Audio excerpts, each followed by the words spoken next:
Kalian pernah gak sih pengen suatu makanan, terus karena harganya mahal, jadi gak jadi beli? Beberapa waktu yang lalu, aku ngalamin hal kayak gitu. Jadi, ada sebuah restoran nih. Restoran ini tuh kayak menarik gitu loh. Mereka cuma menyajikan menu makanan yang sehat. Udah gitu, tempatnya berkelas, cozy, kekinian. Ya jadi gak heran kalau harganya jadi di atas rata-rata gitu. Nggak pas lah kalau dijadiin tempat makan sehari-hari bagi kita pelajar yang kantongnya pas-pasan. Tapi gara-gara itu aku jadi mikir, emang makanan yang sehat harus mahal ya? Karena kan bukankah makanan sehat itu kebutuhan semua orang? Tapi nggak semua orang mampu beli makanan yang mahal. Dari sana, aku juga jadi muncul sebuah pertanyaan baru. Emang apa sih makanan sehat itu yang kayak gimana gitu loh? Karena penasaran, aku coba cari tahu lebih dalam, dan di kesempatan kali ini aku senang banget bisa berbagi sedikit tentang hal ini dengan teman-teman. Menurut morelandofgene.com, makanan sehat adalah makanan yang memberi nutrisi yang dibutuhkan untuk mempertahankan kesejahteraan tubuh dan mempertahankan energi. Air, karbohidrat, lemak, protein, vitamin, dan mineral adalah nutrisi utama yang membentuk pola makan yang sehat dan bergizi seimbang. Nah, kalau dilihat dari pengertiannya kan, makanan sehat ini kebutuhan bagi semua orang ya, dimana semua orang di sini adalah benar-benar nggak memandang latar belakang apapun kayak pendidikannya, ekonomi, sosial, budaya, dan sebagainya. Semua orang memiliki hak atas akses terhadap makanan yang sehat. Bicara soal akses terhadap makanan yang sehat, teman-teman pernah dengar nggak sih tentang ketahanan pangan? Nah, jadi menurut Badan Pangan Dunia nih, ketahanan pangan itu adalah suatu keadaan di mana semua orang kapan saja memiliki akses fisik, sosial, dan ekonomi terhadap pangan yang cukup, aman, dan bergizi sesuai kebutuhan mereka demi kehidupan yang aktif dan sehat. Kalau kita lihat nih, kondisi masyarakat sekitar kita gitu, kondisi sosial dan ekonomi masyarakat itu kan beda-beda semua ya. Jadi, akses terhadap makanan sehat bagi setiap orang nggak bisa disamaratakan. Pertanyaannya, bisa nggak sih kita ngedapetin makanan sehat nih, punya akses terhadap makanan sehat dengan harga yang terjangkau? Ya sebenarnya kenapa enggak gitu ya? Kan mahal itu bukan bagian dari kualifikasi makanan sehat. Hal sederhana yang bisa kita lakuin buat mengakses makanan sehat ini salah satunya dengan mengolah makanan kita sendiri. Kita bisa loh kayak beli bahan makanan nih, misal sayur, telur, atau daging ayam gitu. Kita olah sendiri, kita masak sendiri, itu pasti secara biaya akan sangat-sangat lebih terjangkau. Selain itu, porsi dari setiap zat gizi yang kita butuhkan dari makanan, kita bisa atur juga. Misal, kita butuh protein yang lebih, kita bisa lebihin di bahan makanan yang mengandung protein lebih tinggi. Dengan mengolah sendiri, gak ada salahnya loh kita mencari ilmu tentang makanan apa yang sesuai dengan nutrisi yang kita butuhkan gitu. Selain itu, kita juga punya kuasa penuh nih atas jaminan kehigienisannya. Jadi kita bisa menentukan standar kebersihannya dalam pengolahan atau bahkan perlakuan kita terhadap makanan tersebut setelah diolah. Jadi mengolah makanan sendiri ini tuh benar-benar sebuah cara yang efektif dan banyak manfaatnya bagi kita yang butuh akses terhadap makanan sehat.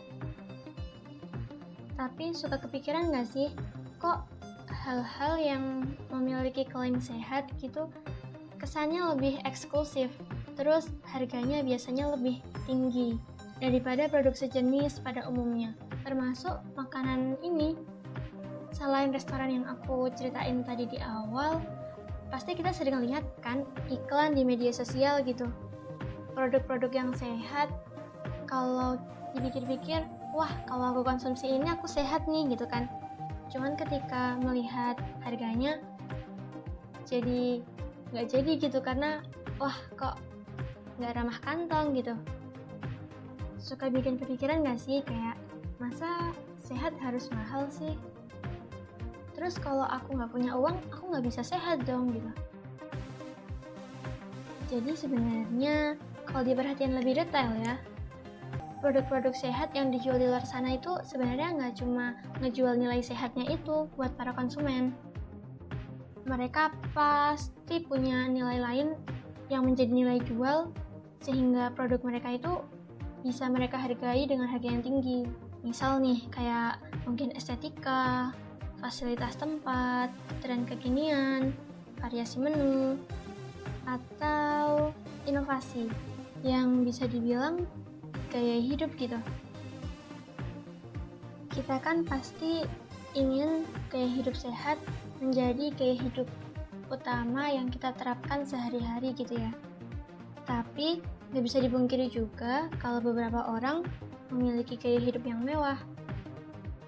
Nah, ada beberapa poin nih yang mengkorelasikan antara gaya hidup sehat dan gaya hidup mewah. Yang pertama, ada orang-orang yang menempatkan gaya hidup mewah di atas gaya hidup sehat. Gaya hidup yang seperti ini pastinya nggak direkomendasikan ya. Mereka ini adalah orang-orang yang mengonsumsi makanan demi memenuhi keinginan atas kemewahan. Ada juga orang-orang yang hidup mewah nggak mampu, hidup sehat nggak mau. Mereka ini agak tersesat ya, karena ya jangan sampai hanya karena makanan sehat yang disukai atau diinginkan harganya mahal dan kita tidak mampu membelinya, terus jadi beralih ke makanan yang lebih murah tapi tidak memperhatikan kandungan gizinya. Kalau kita benar-benar sayang sama tubuh kita, mestinya kita tahu kalau yang perlu kita konsumsi adalah yang kita butuhkan, bukan yang kita inginkan. Ada juga orang-orang yang antara gaya hidup mewah dan sehat, mereka menjalani keduanya. Dalam hal ini, karena mereka mampu nih, nggak ada yang salah, karena toh mereka juga nggak memaksakan. Mungkin memang sudah sehari-harinya pun seperti itu. Gaya hidup yang seperti ini bukan nggak boleh, tapi nggak harus. Pola yang terakhir adalah pola yang paling baik jika dibandingkan dengan pola-pola sebelumnya, yaitu hidup sehat tanpa hidup mewah.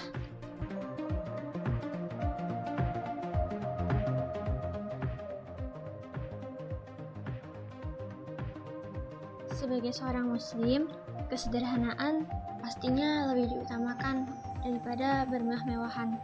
Ketika kita memiliki kelebihan rezeki, akan sangat baik jika kita memilih untuk menyisihkan sebagian rezeki tersebut untuk kita berikan pada orang lain. Salah satunya dalam bentuk makanan. Karena bahkan di zaman sekarang, apalagi di situasi seperti ini, banyak orang di sekitar kita yang jangankan bingung mau makan apa, mereka bahkan nggak tahu apakah hari ini bisa makan atau enggak. Rasulullah Shallallahu Alaihi Wasallam pun sangat menganjurkan kita untuk berbagi makanan pada orang lain, terutama bagi mereka yang membutuhkan. Beliau bersabda, barang siapa yang memberi makan kepada seorang mukmin hingga membuatnya kenyang dari rasa lapar, maka Allah akan memasukkannya ke dalam salah satu pintu surga yang tidak dimasuki oleh orang lain. Hadis riwayat Tabrani. Selain berpahala, berbagi makan dengan orang lain turut berkontribusi dalam ketahanan pangan loh. Dengan berbagi makan untuk orang lain, kita turut berkontribusi dalam memberi mereka akses terhadap makanan yang sehat ya. Mereka yang tidak memiliki akses akan sangat terbantu.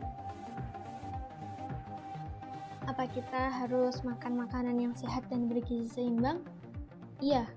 Apakah kita harus memenuhi kebutuhan gizi harian kita? Iya.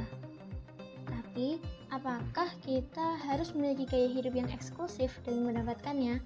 Tentu saja enggak. Tubuh kita ini bahkan merupakan titipan kan dari Allah. Sehingga salah satu bentuk tanggung jawab kita, salah satunya dengan memastikan bahwa makanan sehat dan bergizilah yang masuk ke dalam tubuh kita.